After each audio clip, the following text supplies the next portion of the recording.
Avant que nous commencions notre ordre du jour, je voudrais bien sûr que nous ayons un peu plus qu'une pensée à destination d'une personne qui n'est pas autour de la table ce soir. Je pense bien sûr à Anna Verissimo, qui est décédée il y a quelques jours des suites d'une longue maladie et qui nous manque ici aujourd'hui. Anna était une femme que beaucoup ici, bien sûr, connaissaient, certains mieux que d'autres, mais tous ont pu constater au fur et à mesure qu'ils la rencontraient qu'elle était d'abord une femme pleine d'humanité, pleine de courage, pleine de joie de vivre, pleine de vivacité. C'était une militante d'abord des droits de l'homme, d'ailleurs, avant d'être une militante de sujets plus politiques. Elle était investie dans le réseau Éducation sans frontières, à Amnesty International, à la Ligue des droits de l'homme. Elle a beaucoup travaillé, elle a beaucoup lutté sur la question du droit de vote des étrangers extra-communautaires aux élections locales. Et elle a engagé beaucoup d'elle-même dans les combats qu'elle menait. Anna est née au Portugal. Et sans doute est-ce aussi un écho à la vie qu'elle a menée. Ses parents avaient fui la dictature de Salazar en 1963, quand elle était bébé. Et sans doute que cette origine l'a conduit à être plus engagée encore pour lutter dans le domaine de ce qu'on a appelé ici les solidarités internationales, mais en tout état de cause dans le domaine international, contre les idées de haine, les idées de repli, contre celles qui étaient portées par toutes les extrêmes droites en Europe et notamment en France. Elle était devenue, en 2014, aux précédentes élections municipales, conseillère d'arrondissement, chargée de la solidarité internationale et du co-développement. Elle avait acquis la nationalité française après son élection, très récemment, au mois de septembre dernier. Et donc, nous avions pu l'élire au précédent conseil adjointe. Et donc, elle a été, peu de temps, mais elle a été adjointe à mes côtés, en charge des mêmes sujets. Pendant quelques mois.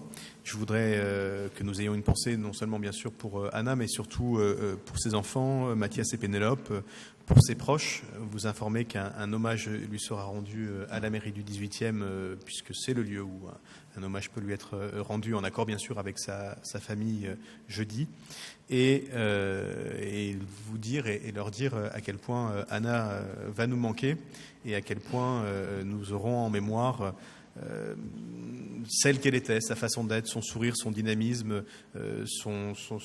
C'était une femme qui était une combattante, mais une combattante de l'optimisme, du positif. C'était pas quelqu'un qui traînait un pessimisme ou une tristesse. C'est quelqu'un qui tirait et qui tirait dans l'optimisme. Donc elle va nous manquer et elle va manquer surtout à ses proches. Je vous propose que nous respections une minute de silence en sa mémoire et ensuite, bien sûr, ceux qui le souhaiteront pourront prendre la parole.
Je vous remercie et je vais donner la parole à ceux qui souhaiteront la prendre.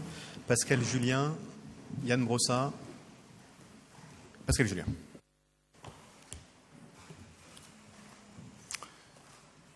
Je ne prétends pas dire qui était Anna. Je me contenterai d'apporter mon témoignage très personnel. Je l'ai connu d'abord de loin dans les réseaux de la Ligue des droits de l'homme. C'est en 2014 que j'ai vraiment fait sa connaissance lorsque Daniel Fournier a proposé que Anna soit sur notre liste municipale en position éligible d'un poste qui était réservé aux candidats d'ouverture. Et donc, j'ai rencontré Anna dans mon bureau ici, à la mairie, pendant 2 heures, à l'heure du déjeuner, je me souviens. Ce que je veux dire, je le dis en pensant très fort à ses enfants, Mathias qui n'est pas là parce qu'il travaille et Pénélope parce qu'elle passe son bac. Mais quelle personnalité, quel personnage. En 2 heures, ça j'oublierai jamais, débordante de générosité, d'inventivité, d'humanisme, un tempérament bouillonnant d'ailleurs au point d'être parfois un peu désordonné. Et je lui ai dit à la fin, je lui ai dit, toi tu es quelqu'un d'un peu rock'n'roll, mais tant mieux, on a besoin de gens comme ça aussi. Et on a fait la campagne, une campagne festive, et on a conclu la campagne d'ailleurs en dansant dans notre local de campagne au son d'un orchestre rome que Anna avait contacté, avec lequel elle était venue. Et Anna a beaucoup contribué au caractère festif de cette campagne, qui s'est conclue d'ailleurs pour nous, modeste petit parti, par un bon résultat, puisqu'on a augmenté en voix, en pourcentage et en élus, et que Anna a été élue. Donc, pour moi, il y a eu, si vous voulez, il y a la lutte pour les droits de l'homme d'Anna avant qu'elle n'entre avec nous dans l'écologie politique. Là, c'était la lutte pour l'écologie. Et puis, très vite, est arrivée la lutte pour la vie. Élue en mars, elle découvre sa maladie au mois de septembre. Je ne le dirai pas, bien sûr. Elle m'a raconté comment elle l'a découvert. Et puis, vous savez que moi-même, je suis atteint de la même maladie, enfin pas presque qu'elle. Donc, on avait une petite complicité entre cancéreux, j'ai envie de dire. Et donc, on se parlait beaucoup. Et cette lutte pour la vie, de plus en plus, parce qu'au début on croit que c'est facile, et puis c'est de plus en plus difficile. Et puis,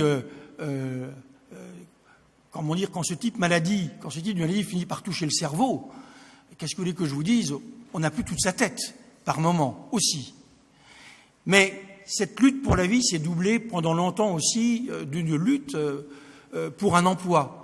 Elle n'arrivait pas à retrouver d'emploi. Elle vivait avec de faibles revenus. Et tout cela se doublait d'une lutte pour le logement. Un problème récurrent chez elle. Et Michel s'en souvient. Elle a été, quand on l'a rencontrée, moi quand je l'ai rencontrée, d'ailleurs c'était avant que la maladie soit déclarée, elle a été expulsée. Elle savait ce que c'était que revenir chez elle et de trouver les scellés sur la porte et de ne pas pouvoir entrer. Ensuite, elle est allée dans un squat avec sa fille. Et puis, elle a continué. Puis, elle a fini par trouver ce tout petit studio particulier dans le 19e arrondissement, mais elle voulait en sortir. Elle demandait un logement social. Et je rappelle la position de mon groupe là-dessus. Et Anna, je le fais en pensant à toi parce qu'on en a souvent parlé et qu'on était parfaitement d'accord. Un élu doit avoir les mêmes droits, ni plus ni moins. Pas de priorité, mais pas de pénalité. Ce n'est pas parce qu'on est élu qu'on n'a pas droit d'accéder au logement social. Voilà ce qu'on pense, nous. Et on l'a dit quand on a voté la charte d'éthique au Conseil de Paris. Yves Contasso a bien rappelé la position de notre groupe là-dessus. Alors, Anna, voilà, elle a peiné sur cette histoire de logement, à tel point d'ailleurs que ses affaires sont entreposées dans notre local à nous. C'est vous dire, tellement c'était étroit chez elle. Elle avait ce besoin-là.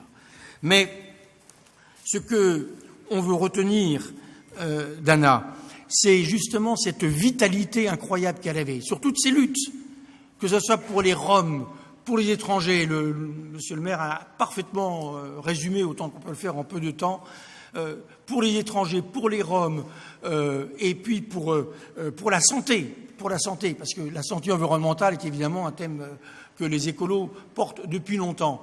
Et quand je l'ai rencontré en mairie, il m'a dit, moi j'ai toujours voté écolo, justement, parce que, voilà.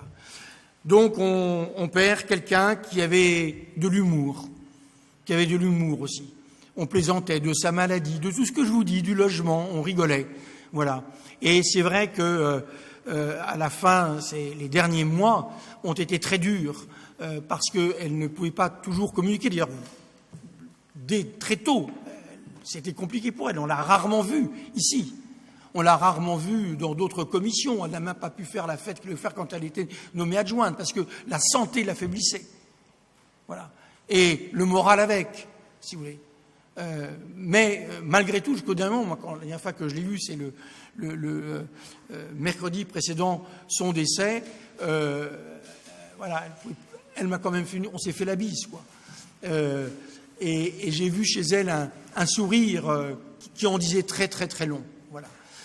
Donc voilà, ce que je voulais dire. Voilà, c'est tout. Merci Pascal Julien. Yann Brossat.